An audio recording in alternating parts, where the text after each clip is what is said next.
Major breaking news, guys. Trump has circumvented a judge's order that would prevent him from sending the National Guard of Oregon into Portland, and he is now activating National Guard in California and sending them to Portland. Guys, this is Trump just totally disregarding the judicial order and circumventing it and sending troops into Portland regardless of what a federal judge has said. This is a Trump-appointed judge that he is going against now. Now, this is sure to be challenged in court.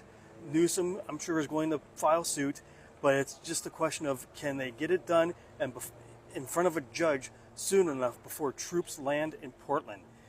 This is just unbelievable. This is Trump completely ignoring a judicial ruling, ignoring the law, and doing whatever the hell he wants. This is authoritarianism, everyone.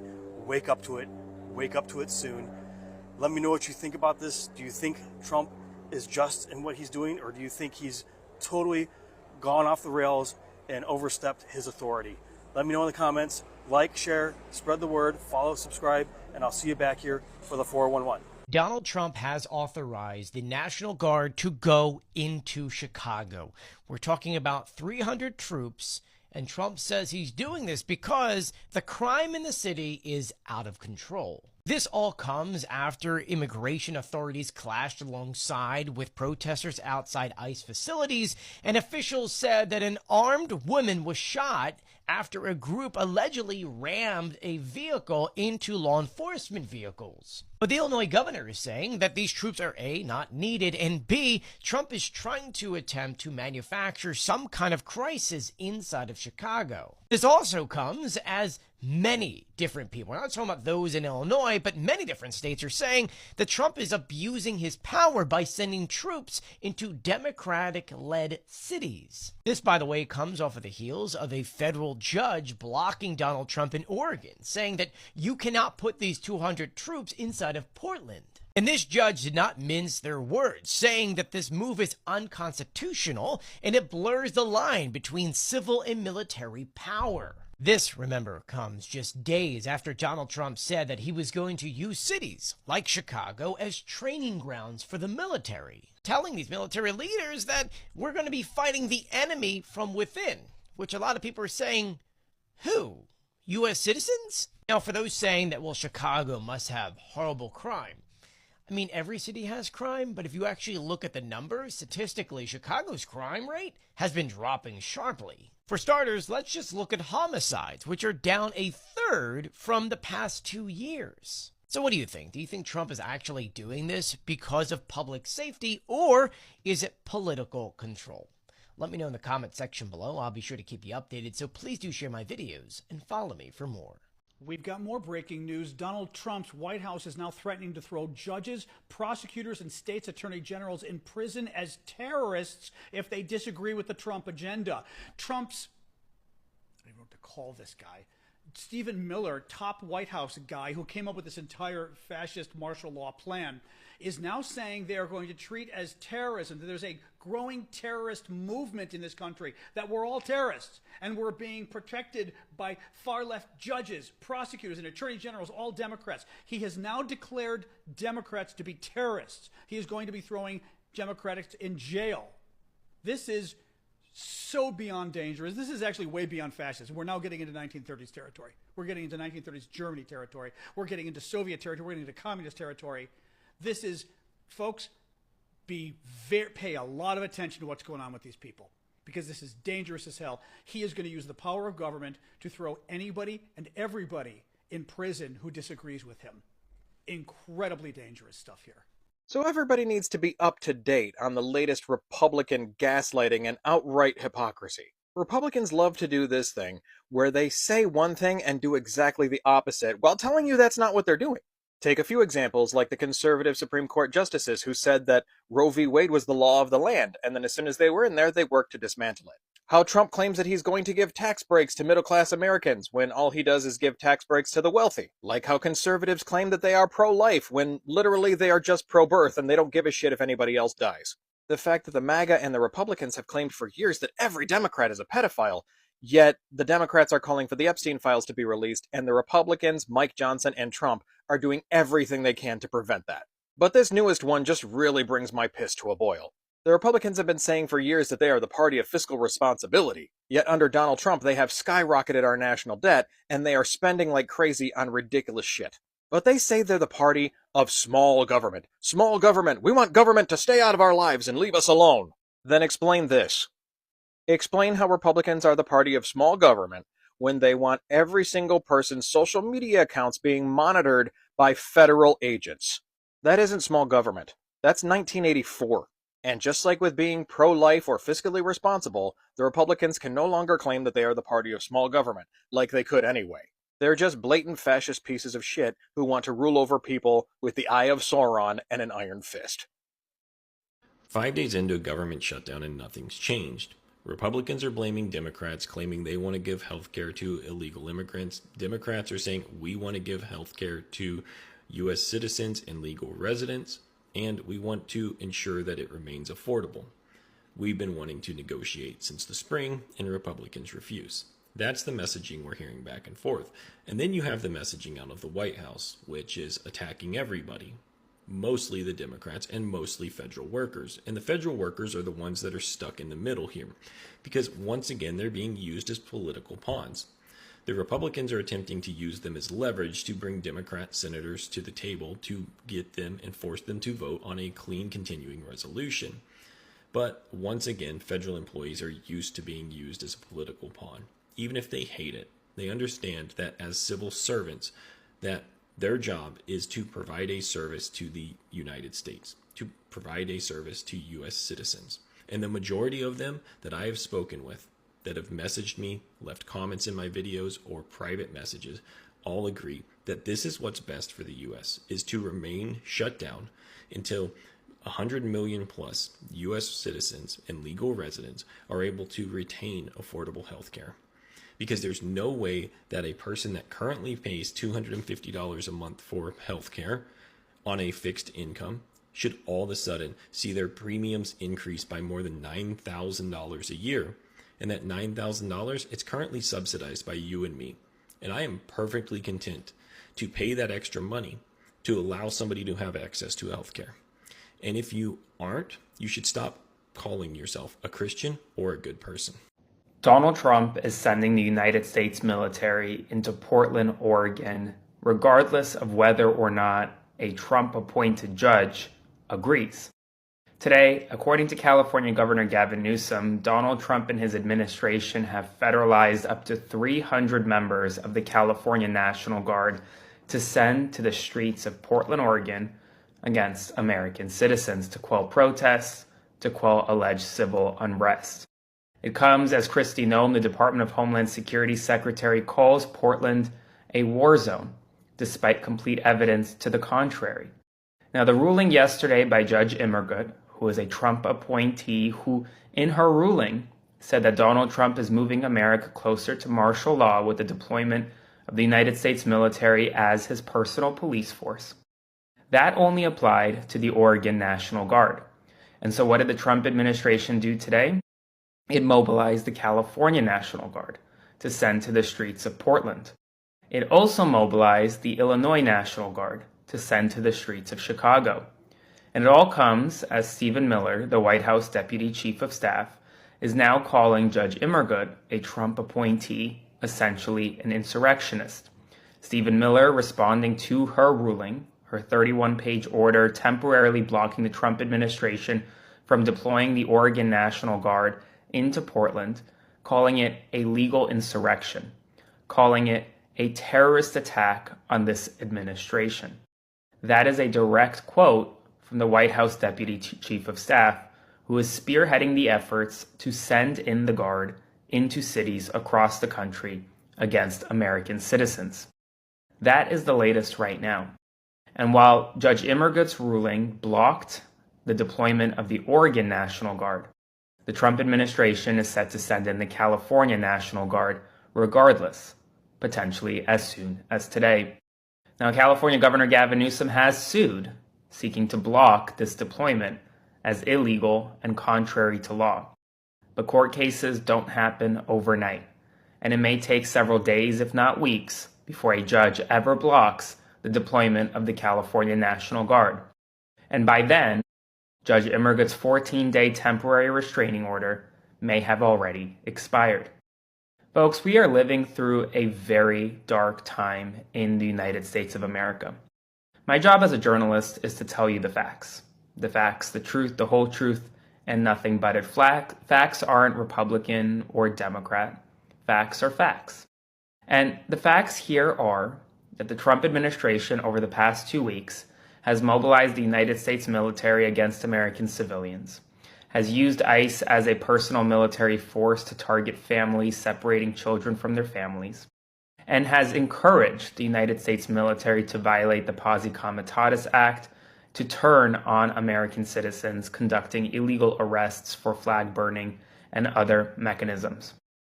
As a journalist, I'm reporting these facts to you, but I'm also not normalizing what we're seeing in our country right now. Because if I were to normalize what we're seeing in our nation, I would be doing a disservice to you and the platform that we've built together. We are living through very dangerous and unprecedented times, where this White House is actively mobilizing not just the United States military, but also immigration enforcement to target American citizens and non-citizens alike in sometimes cruel and heinous ways. And as a journalist, my responsibility to you is to tell you the truth and to help you understand exactly where we are in this moment in history. I will never normalize this behavior from the administration or from any administration. Because if Joe Biden was in the White House right now and he was taking these actions against American citizens, I too would be calling it out. And I would be telling you that what we're seeing is not normal, because it isn't. If you haven't yet subscribed, please consider subscribing to support my work. Your subscriptions go a very long way to keeping this work independent, to ensuring that we can continue to hold this White House accountable for its actions.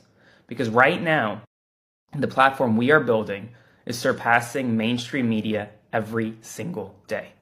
More views, more impressions, more likes, comments, shares, more subscriptions. And the reason why is because people are fed up with media that normalizes behavior from this White House. Here's what I won't do.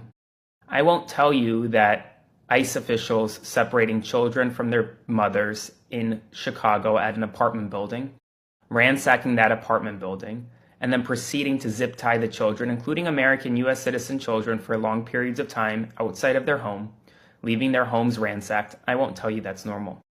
I won't tell you it's normal for the President of the United States over the past several days to essentially order the United States military to arrest any individual burning the American flag, subjecting them to possibly 1 year in prison, even though that is not a crime in the United States of America.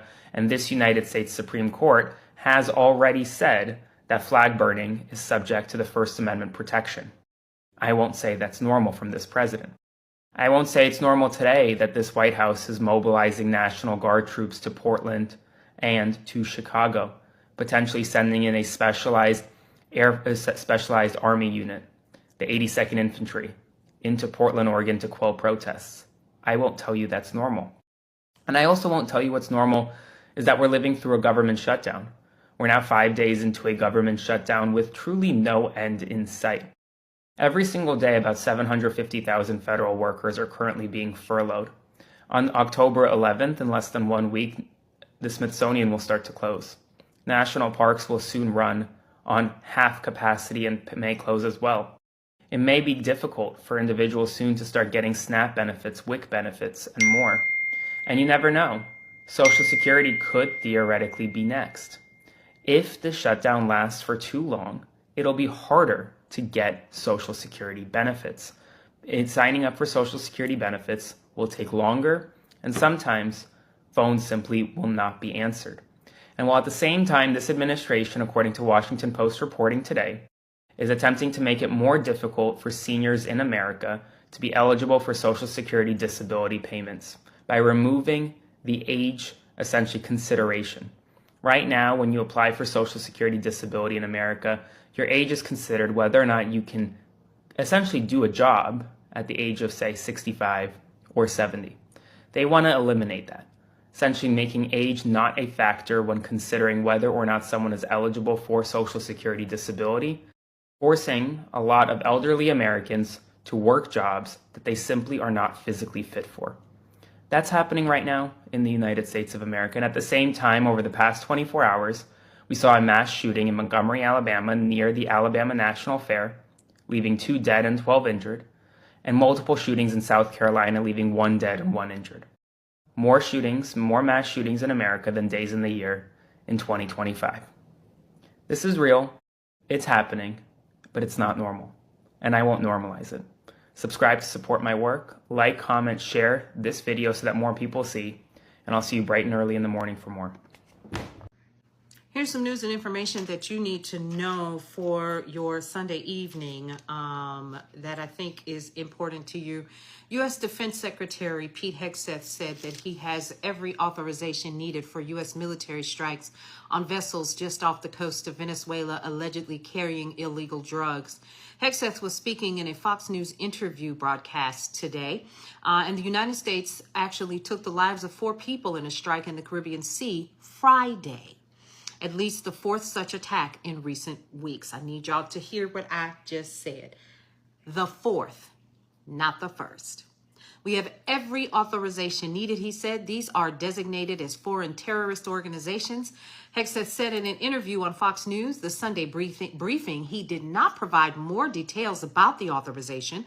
Washington has cited the U.S. Constitution, war powers, designation of drug cartels as foreign terrorist organizations, the right to self-defense, and international law on unlawful combatants as the legal basis for the strikes. Now, legal experts and some lawmakers actually argue that using military force in international waters against alleged criminals bypasses due process, violates law enforcement norms, lacks a clear legal foundation under U.S. and international law, and is not justified by the cartel's terrorists designation. Hegseth and President Donald Trump have not provided evidence for claims that the targeted boats were carrying drugs. And Trump told Congress last week that he had determined the U.S. to be a non-international armed conflict with drug cartels, without providing any new legal rationale. Hours after a federal judge paused the Trump administration's plans to deploy 200 members of the Oregon National Guard to Portland on Saturday, federal law enforcement officers escalated the tactics used on protesters in the city. And there's tons of video evidence of that. Outside the U.S. Immigration and Customs Enforcement facility, federal officers pushed crowds of protesters hundreds of yards down city streets and fired tear gas, flashbang grenades, and pepper balls without any clear signs of provocation. Officials with the U.S. and the U.S. Department of Homeland Security did not immediately respond to a request for comment. More than 100 protesters demonstrated against federal law enforcement at the ICE building Saturday evening, much as they literally have been previous nights. So they've heckled officers and denounced participation in President Donald Trump's mass deportation policies. A few dozen activists also joined the crowd demonstrations in support of ICE. Federal officers interrupted the scene with a show of force unlike previous nights. Now, it began actually shortly after 8 p.m. with dozens of officers marching out of the driveway and moving the crowd to make way for vehicles.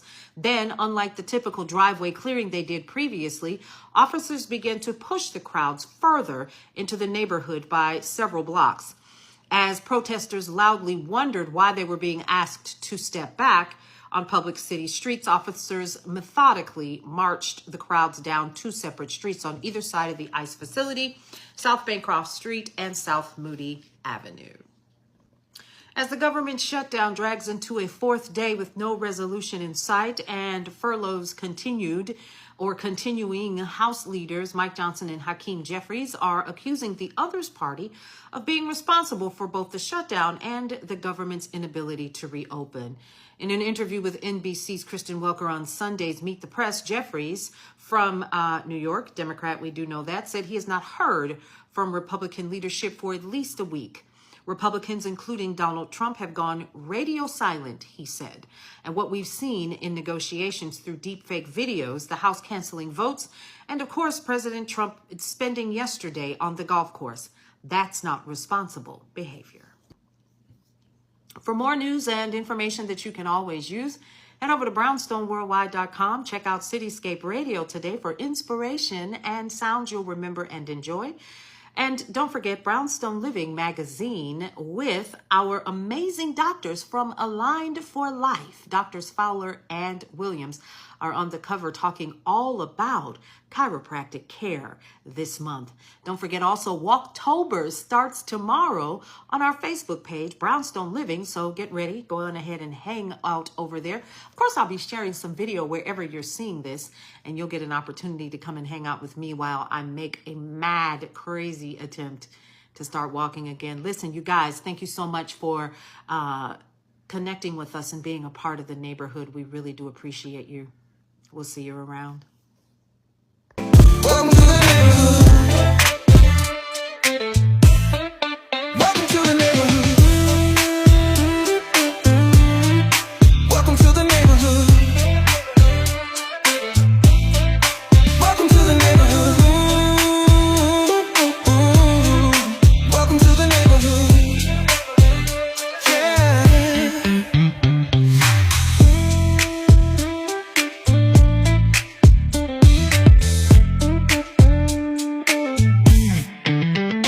Yeah.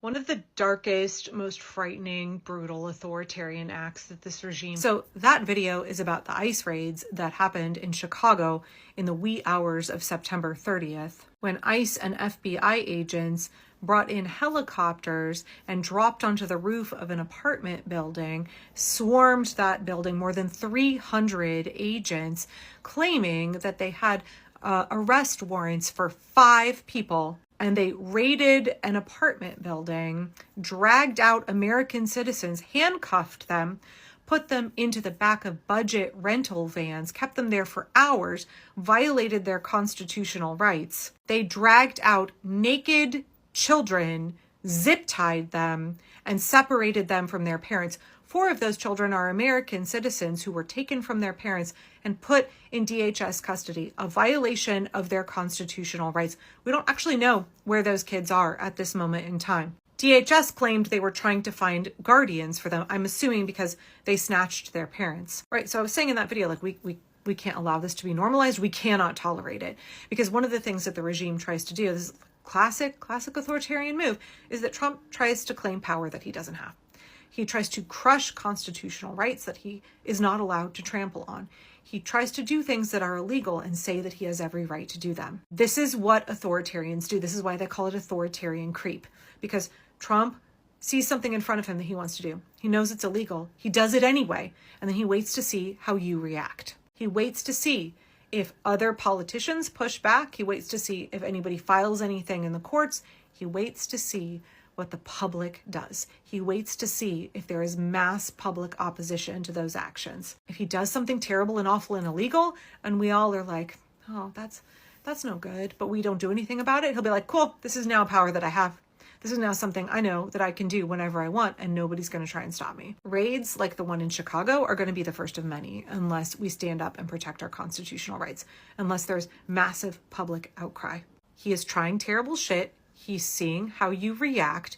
If you don't react strongly enough, he now is like, cool, I can do this whenever I want, and they won't try and stop me. That is how they try and move the needle on what is normal. That is how they try and push their authoritarian agenda.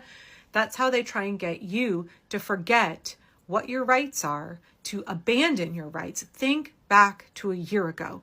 If Joe Biden had done something like that, how would you have reacted? But Trump has been creeping all along and seeing whether or not the people push back. And he tries bigger and more severe things. He tries to trample more and more of your rights. He tries to inflict more and more authoritarian practices. And he's waiting to see how you react.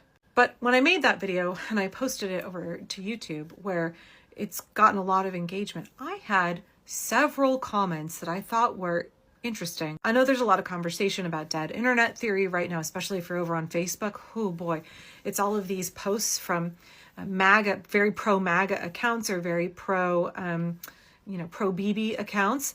And the responses, when you go and look at all the people who are talking up or saying something positive in the comments of those posts, it's all bot accounts, right? That's dead internet theory. It's bot accounts and then bots are liking. It's bots feeding bots and they're not actually engaging with real people. But there are enough people on Facebook, especially kind of, like boomers, older folks on Facebook, MAGA folks, older Gen X, who still use that platform and they don't know how to distinguish very well between bots and real people who are posting. So it's not fully dead internet theory. Bots do actually have an influence, especially with like middle-aged and older white men and older white women who use Facebook quite a bit. But over on YouTube, when I covered these Chicago raids, I had several comments that were like, this didn't really happen. This is fake. There's no video from inside the apartments. There's no videos of the raids.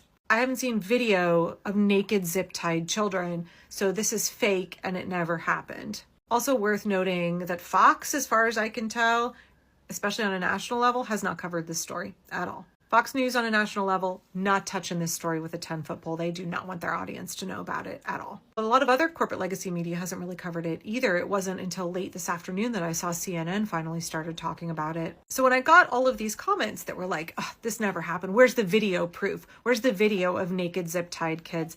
This is just a bunch of lies. This is a made-up story. Despite the fact that we have tons of footage of all of the ICE agents, we have Homeland Security themselves saying they conducted this operation as a targeted raid, even though they destroyed people's homes. They took American citizens, abducted them, handcuffed them, stuffed them into the back of vans, denied them access to lawyers. They had no probable cause, no warrants, but they held American citizens and said, we'll keep you here as long as it takes to confirm your identity. They had no probable cause at all. If they actually had warrants for 5 people, again, that was their claim. Nobody has seen those warrants. They had no business emptying an entire apartment complex, and they never had any business dragging little children out into the night, handcuffed, zip-tied.